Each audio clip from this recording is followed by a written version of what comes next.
हाय दोस्तों, डॉक्टर आसिफ अली एक बार फिर नई जानकारी के साथ नए टॉपिक के साथ। आज दोस्तों हम आपको एक ऐसी दवा पे जानकारी दे रहे हैं जो अगर हम थेरापेटिक पॉइंट ऑफ व्यू से देखें तो हेमरॉइड्स की मतलब पाइल्स की बहुत अच्छी रेमेडी मानी जाती है। हेमरॉइड्स अपने आप में एक बहुत ही ज्वलंत समस्या है और हेमरॉइड से परेशान लोगों का रेशियो आज के सिनेरियो में बहुत ज़्यादा है। तो दोस्तों आज की दवा है एस्कुलस हिप। इसका पूरा नाम है एस्कुलस हिप्पोकैस्टेनम। दोस्तों ये चिली नेचर की मेडिसिन होती है। अगर कॉन्स्टिट्यूशनल वाइज हम देखें कि जो रूल्स हैं होम्योपैथी के हिप एस्कुलस हिप का मरीज देखने में कैसा होगा, ये हम कैसे पहचानेंगे, तो मैं आपको बहुत ही आसानी सी और बहुत ही सुंदर सी बात बता रहा हूँ। एस्कुलस हिप के मरीज को पहचानने का बहुत ही अच्छा तरीका ये है कि वो अक्सर बार बार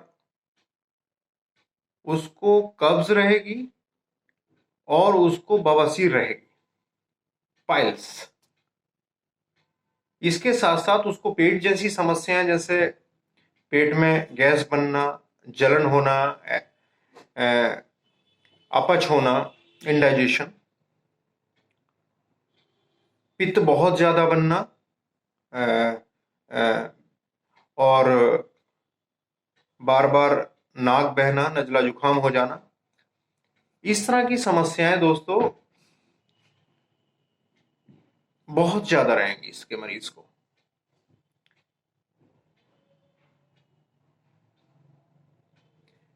तो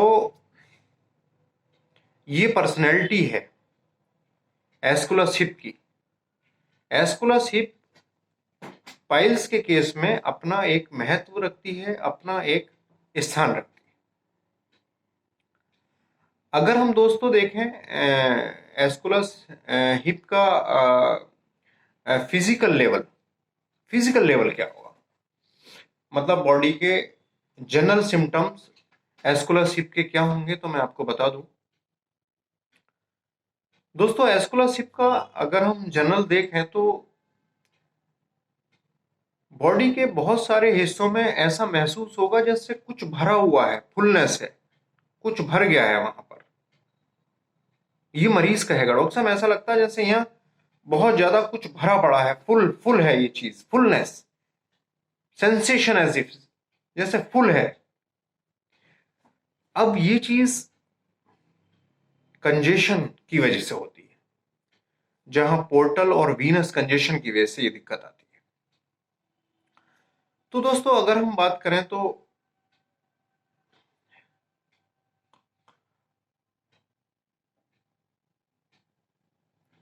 कंजेशन चाहे वो हार्ट में हो, चाहे वो ब्रेन में हो, चाहे वो लंग्स में हो, चाहे वो पेल्विस एरियाज में हो या स्किन में हो, कंजेशन बहुत ज्यादा है, बहुत ज्यादा। मतलब जहां जहां वेन्स हैं वहां पर ब्लड का ठहराव है, stagnation of blood.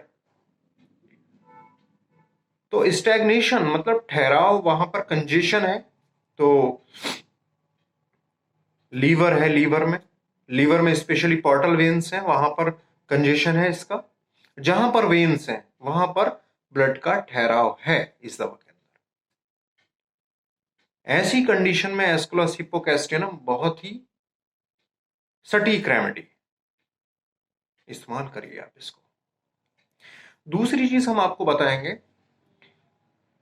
Portal vein जो हमारी लीवर से इंटेस्टाइन और स्टमक और स्प्लीन, प्लीहा, पित्ती, वो तिल्ली, सॉरी, वहां की सप्लाई को लीवर से जोड़ती है। वीनस, पोर्टल वेन, यहां कंजेशन होता है, बवासीर हो जाती है।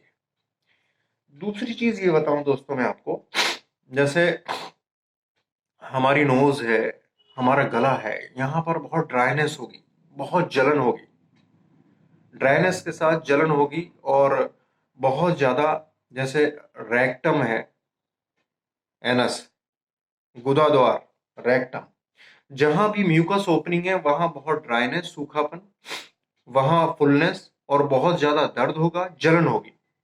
ये खास बात है इस दवा की। बहुत अच्छा इसका एक्शन है म्यूकस मेम्ब्रेन। म्यूकस मेम्ब्रेन जहां पर हमारे स्रावित स्राव होते हैं, जैसे नोज है, जैसे माउथ है, जैसे एनस है, विजाइना है ना, जहां पर ये ओपनिंग है, थ्रॉट्स है, इंटेस्टाइन है, ये जहां पर म्यूकस होता है, इस तरह की चीजें हैं दोस्तों ये। तो ये देखिए आप इसमें। अच्छा, दिमागी रूप से अगर हम मेंटल लेवल इस मरीज का देखें दोस्तों, तो एक चीज और बता दूं मैं आपको, ये मरीज जो है बहुत ही ज्यादा उदास रहता है, दुखी रहता है, चिड़चिड़ा बहुत ज्यादा रहता है, आसानी से लूज टेम्पर होता है, अपना अपना आपा खो देता है, और बड़ी मुश्किल से उसका वो कंट्रोल होता है, बहुत ज्यादा बड़ी मुश्किल से। अच्छी बात कहूं तो उल्टा जवाब देता है, क्रॉस, जैसे कि कैमोमिला के केस में होता है। ये चीजें हैं इसके अंदर। अगर हम इसमें नोज देखें तो नाक से पतला पानी बहेगा, नाक को छील देने वाला, जलन पैदा करने वाला पानी बहेगा बहुत ज्यादा, और नाक बहुत ज्यादा छिल जाएगी, इतनी सेंसिटिव हो जाएगी, अगर हम गहरी सांस भी लेते हैं तो वो ठंडी हवा बहुत ज्यादा पेन पेन करेगी, या बहुत ज्यादा सेंसिटिव हमको एहसास होगा, ठंडा, उसकी ठंडी नाक जाती हुई, हवा जाती हुई उसमें महसूस होगी। इसी तरह गले की बात करें तो फॉलिकुलर फेरिंजाइटिस, गले में फॉलिकुलर फेरिंजाइटिस बहुत ज्यादा जलन होती है गले में, खतरनाक जलन, ऐसा लगता है कि कुछ जल रहा गले के अंदर हमारे, ऐसे पूरा गला कच्चा पड़ गया, छिल गया है बिल्कुल, और सूखेपन के साथ साथ खुरदरा हो गया है बिल्कुल गला। फॉलिकुलर फेरिंजाइटिस एक्चुअल में मेडिकल टर्मिनोलॉजी है। जो फेरिंग्स होता है हमारा, वहां पर जो है वो, ये मान के चलिए कि जैसे कि वाइटनेस दिखाई देगी, वहां सूजन के साथ, जलन और दर्द के साथ वहां वाइटनेस होगी, अगर आप गले को चेक करोगे तो फेरिंग्स के अंदर। तो दोस्तों इस तरह की समस्याएं गले में रहेंगी, बार बार ऐसा लगेगा कुछ निगल लो, मैं कुछ बार बार निगलने का मन होगा, और उसको जलन होगी, चुभन होगी, और ऐसा लगेगा जैसे गले को कोई कोई कॉन्ट्रैक्ट कर रहा है, गले में इस तरह की दिक्कत आएगी। ये इस तरह की अगर समस्याएं हैं तो आप एस्कुलासिप दीजिए, बहुत ही बढ़िया काम है, लाजवाब काम है दोस्तों। एस्कुलासिप का लीवर पे बहुत अच्छा काम है, बहुत बढ़िया काम है, क्योंकि वीनस कंजेशन की हमारे पास एस्कुलासिप बहुत मेराकुलस मेडिसिन है। अब इसका जो बहुत ज्यादा प्रचलित पार्ट है वो है गैस्ट्रो, पेट की समस्याओं, पूरी मुंह से लेकर और जीआईटी तक।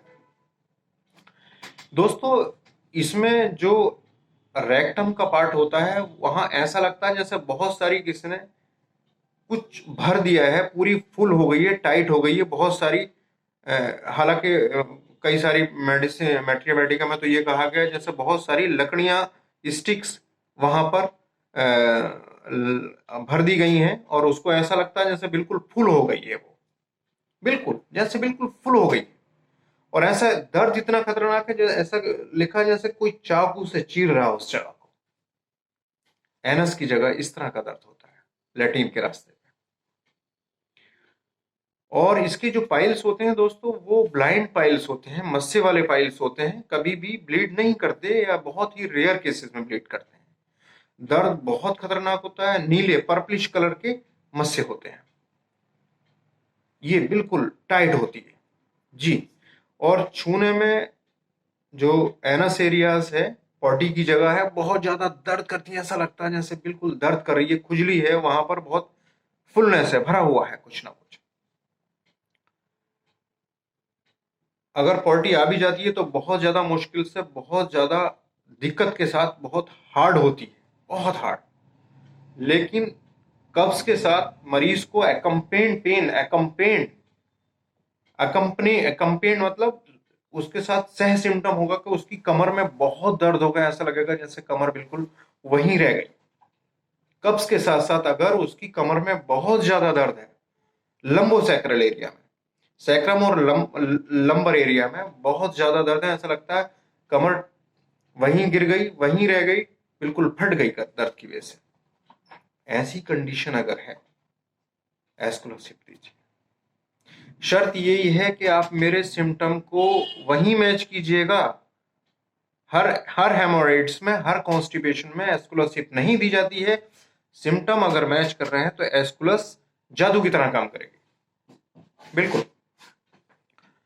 इसी तरह दूसरी चीज ये है कि रेक्टम पूरी भरी हुई महसूस होती है।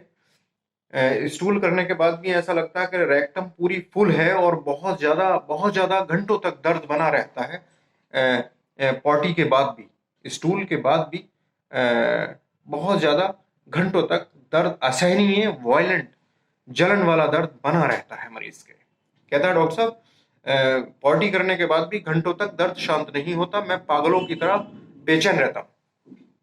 ये मरीज कहेगा, मरीज के अल्फाज रहेंगे। और एक चीज और बताऊं, ये तो मैंने मेडिसिन की लैंग्वेज बताई, मैं आपको मरीज की लैंग्वेज बताता हूँ। मरीज कहेगा डॉक्टर कि लैट्रिन के रास्ते में ऐसा लगा कुछ फंसा पड़ा है और कुछ बहुत ही ज्यादा दर्द है, पॉटी भी बड़ी मुश्किल से आ रही है, ऐसा लगा कुछ वहां पर फंसा पड़ा है, कुछ फंसा पड़ा है। इस तरह की लैंग्वेज रहेगी मरीज की। और पॉटी के साथ कमर में बहुत दर्द है डॉक्टर साहब, बेचैन हो कमर की वजह से।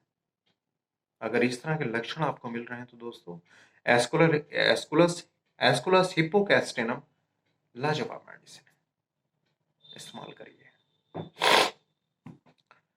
और एक चीज और बताएंगे हम दोस्तों आपको कि फीमेल के सिम्टम भी हैं इसमें फीमेल में बच्चेदानी का बाहर आ जाना, यूट्रस प्रोलैप्स कर जाती है, लिकोरिया डार्क कलर का होता है। लिकोरिया के अंदर एक चीज होती है, एक्रिडिटी होती है, जलन होती है। इसके डिस्चार्जेस जलन वाले होते हैं, जितने भी डिस्चार्जेस हैं वो जलन पैदा करते हैं। और जलन के साथ, लिकोरिया के साथ साथ लंबोसैक्रल एरियाज में बहुत ज्यादा दर्द होता है, मरीज बहुत ज्यादा थकान महसूस करता है, चलने पर मरीज को थकान महसूस होती है। इस तरह की दिक्कत है यहां पर। कमर के दर्द की हिप्पोकैस्टिनम को बहुत अच्छी मेडिसिन माना गया है, लेकिन कमर के दर्द के साथ साथ कॉन्स्टिपेशन होना अनिवार्य है, अदरवाइज कमर के दर्द में काम नहीं करेगी। ये बात आप अपनी गांठ बांध लीजिए। अगर हिप्पोकैस्टिनम के केस में कमर के दर्द में आप जाना चाहते हो लेकिन कब्ज नहीं है तो काम नहीं करेगी, ये ध्यान रखना। यहां पर लंबर और सैक्रल एरियाज, जहां जॉइंट आपस में मिलते हैं, लंबोसैक्रल एरियाज को लंबोसैक्रल आर्टिकुलेशन बोलते हैं, वहां पर बहुत ज्यादा मरीज के बहुत ज्यादा दर्द होता है, लगातार दर्द बना रहता है। ऐसा लगता है प्रेगनेंसी के दौरान, ऐसा लगता है जैसे वो कमर बिल्कुल यहां से टूट जाएगी, कट जाएगी, बिल्कुल बच्चेदानी बाहर आने लगती है, उसको जो है लिकोरियल डिस्चार्जेस रहते हैं। और ऐसा लगता है जैसे बिल्कुल वो कमर की तरफ से लंगड़ी हो गई है प्रेगनेंसी के दौरान, इस तरह की दिक्कत आती है। ऐसी कंडीशन अगर आ रही है और कब्ज भी है तो आप इसको दे दीजिए, एक चमत्कारी रिजल्ट आपको मिल जाएंगे। बिल्कुल दोस्तों, इस्तेमाल करके देखिए। ऐसी अगर हम नर्वस सिस्टम पे देखें तो बहुत बड़ा एक्शन नहीं है, लेकिन हाँ, इसको जैसे आर्म्स हैं, जैसे लेग्स हैं और जैसे स्पाइन है, बहुत कमजोर फील होती हैं और ऐसा लगता है कि जैसे कि ये पैरालाइज हो गए हैं, कमजोर पड़ गए, बिल्कुल इस तरह की दिक्कत है दोस्तों। मॉडलिटीज में अगर हम इसकी देखें तो कमर का दर्द बहुत ज्यादा बढ़ता है, चलने से बढ़ता है, झुकने से बढ़ जाता है, और ये परेशानी ठंडी हवा को अगर अंदर लेता है तब दिक्कत आती है। दोस्तों ये चीजें हैं एस्कुलस हिप्पोकैस्टिनम में। तो हमने हिप्पोकैस्टिनम का डिस्कशन किया दोस्तों। हमारे वीडियोस अगर आपको पसंद आ रहे हैं तो प्लीज़ हमारे वीडियोस को सब्सक्राइब कर लें, हमारे चैनल को सब्सक्राइब कर लें, लाइक करें, शेयर करें। दोस्तों एक चीज़ और बता दूं मैं आपको, ये collinsonia, aloes, ignatia, muriatic acid, nux vomica sulphur के सिमिलर है। यहाँ भी लगभग सिमिलर कंपोनेंट्स हैं, लेकिन वो इस दवा से अलग हैं। लेकिन ये अक्सर इसके सिमिलर मानी जाती हैं हेमरॉइड्स के केस में। हेमरॉइड्स के केस में यहां तक कहा गया है कि अगर कॉलिनसोनिया का मरीज आराम पा गया है और उसके बाद फर्दर आराम नहीं हो रहा तो एस्कुलस हिप्पोकैस्टिनम से केस बिल्कुल ठीक हो जाएगा। और ये भी माना जाता है कि नक्स और सल्फर के बाद हिप्पोकैस्टिनम बहुत अच्छा काम करती है, या नक्स और सल्फर से अगर हेमरेज ठीक ना हो तो आप इसमें एस्कुलस हिप का इस्तेमाल कर सकते हैं। तो दोस्तों उम्मीद है हमारे वीडियोस आपको पसंद आ रहे होंगे। तो हमारी जानकारी आपको कैसी लग रही है प्लीज हमें कमेंट्स बॉक्स में जरूर बताएं। दोस्तों नेक्स्ट वीडियो में फिर मुलाकात होगी, तब तक के लिए थैंक यू।